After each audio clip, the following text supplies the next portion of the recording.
Yeah. So, with the help of Google Maps, I found out where I'm staying more precisely.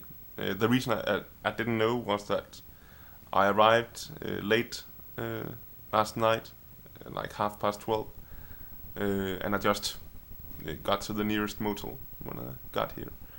Um, but yeah, it's in the eastern outskirts of Madison, and the tornado warnings right now are, well, they're saying that the real dangerous places are a, a bit away from here, so like perhaps 10, 15 kilometers away, something like that.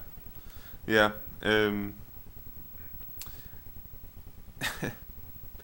But they're still saying that the entire county I'm in is in could be in danger later, and not only for tornadoes but flooding and heavy rain and crazy weather in general. So yeah, I think I'll just stay inside